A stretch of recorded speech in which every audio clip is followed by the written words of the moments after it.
Hujan di balik jendela mengisahkan Bu Fitria, seorang guru muda yang baru saja bercerai. Rumah yang dulunya penuh tawa kini hanya berisi sunyi dan kenangan pahit. Setiap malam, Bu Fitria mencoba kuat di balik pintu kamar yang dingin, meski hatinya terus merindukan kehangatan.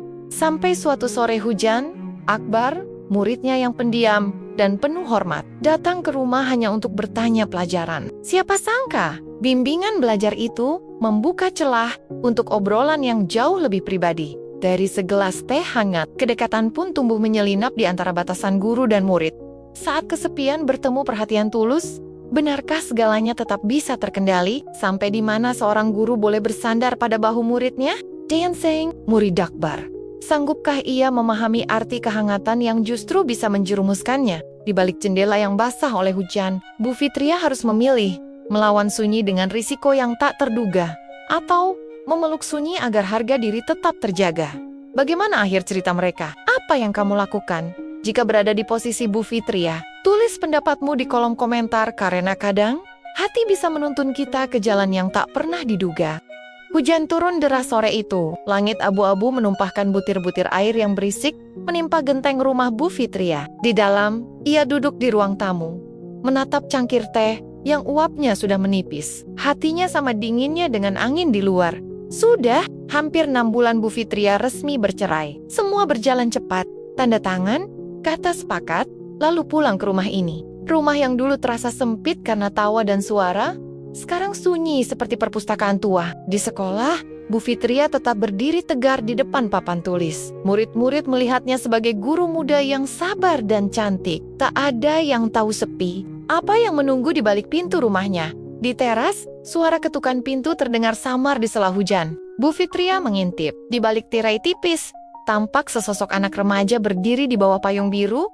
Seragamnya sedikit basah. Akbar, murid kelas 11 yang terkenal pendiam, selalu duduk di baris depan. Jarang bicara kalau tidak ditanya. "Assalamualaikum, Bu," panggil Akbar, sedikit ragu. "Waalaikumsalam." Akbar, kenapa kesini? Hujan-hujan begini. "Saya mau balikin buku, Bu." "Sama mau nanya PR yang kemarin." Bu Fitria membuka pintu lebih lebar. Angin dingin menerpa kulitnya, membuat bulu kuduk berdiri. Ia mengganggak. "Masuk dulu deh. Udah basah kan? Nggak enak kalau sakit." Akbar tampak canggung melangkah ke dalam. Bau tanah basah menempel di payungnya yang ia lipat pelan-pelan. "Duduk dulu. Mau teh atau susu hangat?" "Tur, Bu Fitria," sambil berjalan ke dapur. "Teh aja, Bu." "Makasih." Mereka duduk berhadapan di ruang tamu kecil yang hangat. Di luar, hujan menimpa pepohonan, menimbulkan aroma segar yang dayam-dayam menenangkan Bu Fitria. "PR yang mana?" tanya Bu Fitria sambil menyerahkan cangkir teh. Akbar merogoh tasnya, mengeluarkan buku catatan penuh coretan. "Ini, Bu, yang bahasa Indonesia, yang bikin rangkuman cerpen. Saya bingung penokohannya." Bu Fitria tertawa kecil. Sudah lama ia tak tertawa setulus ini di rumah sendiri. "Ya ampun, Akbar, kamu ini kalau di kelas diem, taunya bingung juga." Akbar ikut tersenyum. Ada lesung pipit kecil di pipinya. Baru Bu Fitria sadari hari ini. "Iya, Bu, malu kalau di kelas." Akbar menunduk, menatap uap teh yang berputar. Pelan obrolan mereka berjalan begitu saja. Awalnya hanya tentang cerpen, lalu merembet ke film, hobi, sampai hal-hal sepele. Bu Fitria merasakan suasana rumahnya berbeda. Tidak lagi sunyi. Ada tawa kecil, ada suara sendok beradu dengan cangkir. Sesekali Bu Fitria memandang Akbar diam-diam. Anak ini hormat, sopan, tutur katanya rapi. Tidak seperti anak laki-laki seumurannya yang sering ribut. Dalam hati, Bu Fitria bertanya, sudah berapa lama sebenarnya Akbar memperhatikan dirinya? Di sela suara hujan, sesekali petir menggelegar. Akbar menoleh ke jendela, lalu ke Bu Fitria. "Kalau hujan begini, Bu, Ibu nggak takut sendirian?" tanyanya lirih. Pertanyaan sederhana itu bagai petir kedua bagi Bu Fitria. Dia menarik napas. "Kadang takut, tapi sudah biasa. Ditemenin hujan aja udah cukup." Akbar menatapnya. "Teduh, lebih dewasa dari umurnya. Kalau saya boleh nemenin Ibu belajar, nggak apa-apa kan?" Bu Fitria tertawa kecil, berusaha menutupi getaran aneh di dadanya. "Kamu ini, ya nggak apa-apa. Kalau mau belajar, belajar aja." Hujan semakin deras. Waktu berjalan tanpa terasa. Buku catatan Akbar tergeletak di meja. Sudah jarang disentuh. Mereka lebih banyak bicara. Tentang Ibu Akbar yang sering marah, tentang ayahnya yang jarang pulang, tentang Bu Fitria yang dulu suka masak bareng suaminya, sekarang makan mie instan sendirian. Malam datang lebih cepat karena awan gelap. Akbar pamit pulang saat hujan mulai reda. Bu Fitria mengantar sampai teras, menahan pintu agar tak tertiup angin. Hati-hati ya, payungnya jangan lupa. Akbar mengangguk. Sebelum melangkah, dia menatap Bu Fitria agak lama. Makasih Bu, udah mau ditemenin. Bu Fitria membalas tatapan itu. Entah kenapa, dadanya hangat sekaligus was-was. Ibu, yang makasih. Lain kali kalau mau belajar, kabarin aja. Tapi jangan pas hujan terus ya. Akbar tertawa pelan, lalu membuka payung birunya. Suara langkah kakinya perlahan menjauh di jalan becek, meninggalkan Bu Fitria berdiri di ambang pintu, menatap gerimis sisa hujan. Malam itu, Bu Fitria menutup pintu perlahan. Hatinya masih basah oleh sisa hujan.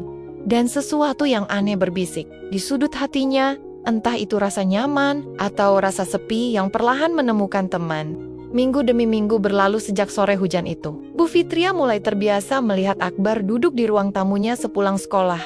Kadang hanya sejam, kadang sampai larut maghrib. Alasan mereka selalu sama, bimbingan belajar, membahas tugas, latihan, ujian. Tetangga beberapa kali menanyakan, "Itu murid ya Bu? Rajin banget." Bu Fitria hanya tersenyum, menutup pagar rumah sambil berusaha tampak biasa saja. Di sekolah pun gosip kecil mulai terdengar. Teman-teman Akbar meledek diam-diam. Gurauan yang awalnya terdengar lucu, lama-lama terasa menggigit di telinga Bu Fitria. Suatu sore, Bu Fitria menunggu Akbar di ruang tamu. Ia membuatkan 2 gelas susu. Hujan tidak turun, tapi angin sore cukup dingin menembus jendela. Saat pintu diketuk, Bu Fitria buru-buru membukanya. "Assalamualaikum Bu." "Waalaikumsalam. Masuk, sini, sudah saya buatkan susu." Akbar tersenyum kecil, meletakkan tas di kursi. Kali ini matanya tampak lelah, ada lingkar gelap di bawahnya. Bu Fitria langsung peka. "Kamu nggak apa-apa? Sakit?" Akbar menggeleng. "Nggak apa-apa Bu, cuma di rumah lagi ribut. Ayah pulang tapi malah berantem sama ibu." Ada perih yang diam-diam merambat ke hati Bu Fitria. Ia paham rasanya. Paham benar bagaimana suara pertengkaran di rumah bisa menutup pintu damai di kepala anak-anak. Kalau mau cerita, cerita aja. Nggak harus belajar terus kok, kata Bu Fitria pelan, menatap mata Akbar. Akbar menunduk, menggenggam cangkir. Susu yang mengepul tipis, tangannya bergetar sedikit. "Kadang saya capek Bu. Ayah sama ibu nggak pernah akur. Kalau udah berantem, saya kabur ke masjid atau ke warnet. Sekarang, ya ke sini." Akbar menatap Bu Fitria. Matanya berkaca. "Nggak apa-apa kan Bu?" Bu Fitria menggeleng. "Nggak apa-apa, selama ibu di rumah, kamu boleh ke sini." Tapi ia terdiam, lidahnya keluh. Tapi apa? Tapi ini salah. Tapi ini bisa jadi gosip. Tapi hatinya yang rapuh, tak ingin pintu itu tertutup. "Ya, nggak apa-apa." Akhirnya kata itu juga yang lolos. Mereka diam. Hanya suara kipas angin berputar, memecah hening. Bu Fitria merasakan jarak di antara mereka semakin tipis. Entah siapa yang mendekat lebih dulu. Akbar yang butuh pelarian, atau Bu Fitria yang butuh teman bicara. Beberapa hari kemudian, di sekolah, Bu Fitria dipanggil ke ruang guru. Salah satu guru senior, Bu Ratna, menegur pelan. "Fit, ini cuma mau ngingetin ya. Hati-hati, beberapa anak udah mulai ngomongin Akbar sering ke rumahmu." Bu Fitria berusaha tersenyum. "Nggak apa-apa kok Bu Ratna, dia cuma belajar." "Cacep, kamu perempuan, dia laki-laki. Kamu tahu sendiri orang-orang kadang lebih suka ngomong daripada ngerti." Kepalanya pening seketika. Sepulang sekolah, Bu Fitria duduk di dalam kelas kosong, menatap bangku-bangku yang sudah rapi. Akbar muncul di ambang pintu, berdiri diam sambil memanggul tas. "Ibu nggak apa-apa?" tanyanya pelan. Bu Fitria mendesah. "Akbar, minggu ini kamu jangan ke rumah ibu dulu ya, takutnya banyak yang salah paham." Akbar terdiam, menatap ke lantai. "Kenapa? Saya ganggu ya Bu?" "Bukan kamu ganggu, Ibu. Cuma nggak mau orang ngomong macem-macem." Ada kecewa di mata Akbar. Tapi ia hanya mengangguk pelan, lalu pergi tanpa banyak kata. Bu Fitria menatap punggungnya. Dada terasa sesak. 2 hari Akbar tidak datang. Tidak ada pesan, tidak ada ketukan pintu. Malam-malam Bu Fitria terasa panjang. Lagi, bunyi jam dinding terdengar makin keras, menandai betapa lambat waktu bergerak tanpa suara Akbar di ruang tamu. Sampai suatu malam, tepat ketika gerimis tipis membasahi genting, pintu rumah Bu Fitria diketuk pelan. Ia membuka, mendapati Akbar berdiri di teras dengan jaket basah, napasnya memburu. "Ibu, saya boleh masuk?" Suaranya lirih, nyaris tenggelam di suara hujan.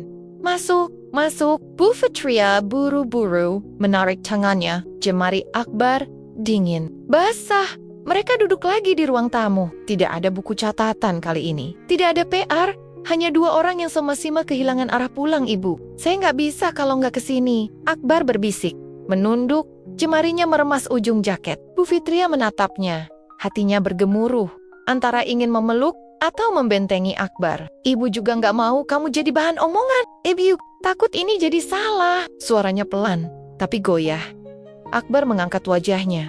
Matanya merah. Ia mendekat. Jaraknya hanya sejengkal dari Bu Fitria. Nafas mereka terasa hangat di antara suara hujan. "Kalau ini salah, kenapa rasanya kayak Tanner, Bu?" Akbar berbisik. Dan disitulah titiknya. Batas yang selama ini mereka jaga dengan kote-kata dan buku pelajaran, kini berdiri rapuh di antara desir hujan dan detak jantung yang berdetak terlalu keras. Bu Fitria menutup mata, menahan napas. Ia tahu, jika satu langkah lagi diambil, takkan ada jalan pulang yang sama. Setelah malam hujan itu, tidak ada lagi bimbingan belajar. Tidak ada lagi lembar soal dan pena yang menumpuk di meja. Yang ada hanya Bu Fitria dan Akbar. Dua orang yang sama-sama rindu pulang, tapi tak pernah benar-benar punya rumah di hati masing-masing. Mereka masih duduk di ruang tamu yang sama, masih menatap jendela yang sama. Tapi rasanya sudah berbeda. Sekali garis batas dilewati, semua jadi buram. Mana yang boleh, mana yang seharusnya dihentikan? Akbar makin sering datang, bahkan tanpa alasan. Kadang hanya duduk diam, memandangi Bu Fitria yang sibuk memasak di dapur. Kadang membenahi buku-buku yang berserakan. Kadang hanya berbaring di sofa sambil menatap lenggit-lenggit rumah yang kusam. "Bu, besok saya ikut lomba cerdas cermat di sekolah," kata Akbar suatu sore, sambil memainkan jemari Bu Fitria yang dibiarkan tergeletak di pangkuannya. "Oh ya, hebat dong," Bu Fitria menjawab, setengah senyum. Tapi hatinya bergetar. Ayah sadar, ia mulai takut kehilangan Akbar. Anak yang mestinya hanya datang untuk belajar, kini jadi pengisi sunyi yang membuatnya enggan sendiri. "Kalau saya menang, Ibu mau kasih hadiah apa?" tanya Akbar, menatap matanya lurus. Bu Fitria tergelak kecil. "Kamu mau apa? Gampang. Ibu temenin saya jalan-jalan. Gak usah belajar. Gak usah ngomongin tugas." Bu Fitria diam, dadanya berdebar. Jalan-jalan dengan muridnya di depan orang-orang? Apa kata orang nanti? Tapi tatapan Akbar begitu hangat, begitu butuh diyakinkan. "Ya udah, kalau kamu menang, Ibu temenin." Akbar tersenyum lebar, meraih tangan Bu Fitria dan mengecupnya cepat. Sentuhan itu membuat wajah Bu Fitria panas. Sejenak ia ingin menarik tangan, tapi entah kenapa, tidak pernah benar-benar tega. Hari lomba pun tiba. Bu Fitria pura-pura sibuk di ruang guru, menahan diri untuk tidak bertanya ke sana kemari. Hingga bel pulang berbunyi, Akbar muncul di pintu kelas sambil tersenyum lebar. "Saya juara 1, Bu," katanya bangga. "Oh ya, hebat." Bu Fitria menepuk bahu Akbar pelan. Senyum di wajahnya manis. Tapi di balik itu, ada degup tak karuan. Karena janji yang kini harus ditepati, akhir pekan itu, mereka pergi. Bukan ke mall besar, bukan ke restoran mahal, hanya taman kota kecil, di sudut kota yang sepi pengunjung. Bu Fitria duduk di bangku taman, Akbar membelikan es krim. Dari jauh, mereka tampak seperti ibu dan anak. Tapi mereka tahu, di dalam dada masing-masing, rasanya bukan begitu. Ada sentuhan tangan di sela-sela percakapan. Ada lirih tawa yang seolah membungkam rasa takut. "Ibu bahagia nggak?" tanya Akbar tiba-tiba, menatap Bu Fitria serius. "Bahagia apa?" Bu Fitria membalas tatapannya. "Bahagia sama saya?" Pertanyaan itu menampar batin Bu Fitria. Tentu. Tapi di balik bahagia itu, ada rasa takut, ada rasa salah, ada keraguan yang selalu mengekor. "Ibu bahagia, tapi kamu harus tetap sekolah, Akbar. Jangan sampai ini bikin kamu." "Kenapa ibu selalu ngomong kayak gitu?" potong Akbar cepat. Wajahnya berubah. "Kenapa ibu selalu takut? Takut sama orang, takut sama gosip, takut sama aturan. Saya nggak mau ibu cuma separuh hati kayak gini." Bu Fitria tercekat. Angin sore menerbangkan rambutnya. Matanya memerah, tapi tak ada kata yang keluar. "Kalau ibu nggak mau, saya berhenti ke rumah. Saya berhenti nyari ibu." Suara Akbar pelan. Tapi ancaman yang terdengar seperti jeritan hati. Bu Fitria ingin menjawab, ingin bilang jangan pergi, tapi kerongkongannya kering. Ia hanya menunduk, menahan air mata yang jatuh satu-satu di punggung tangannya. Sejak sore itu, Akbar benar-benar tidak datang lagi. Hari-hari Bu Fitria kembali sepi. Pagar rumah tetap terkunci rapat. Tidak ada ketukan pintu, tidak ada gelas susu. Hengget di meja tetangga berhenti bergosip. Bu Fitria kembali berdiri di depan kelas dengan wajah yang pura-pura kuat. Tapi di hatinya ada lubang yang tak bisa ditambal siapapun.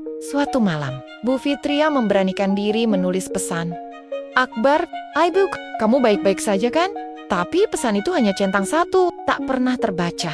Hingga suatu siang, di koridor sekolah, mereka bertemu lagi. Akbar lewat di depan Bu Fitria sambil membawa buku catatan.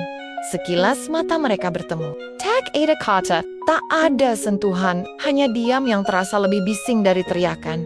Dalam diam itu, Bu Fitria sadar, sekali melangkah melewati batas, tidak pernah ada jalan pulang yang sama. Yang tersisa hanya kenangan, yang diam-diam tetap ia simpan di sudut ruang tamu yang masih berbau hujan sore itu.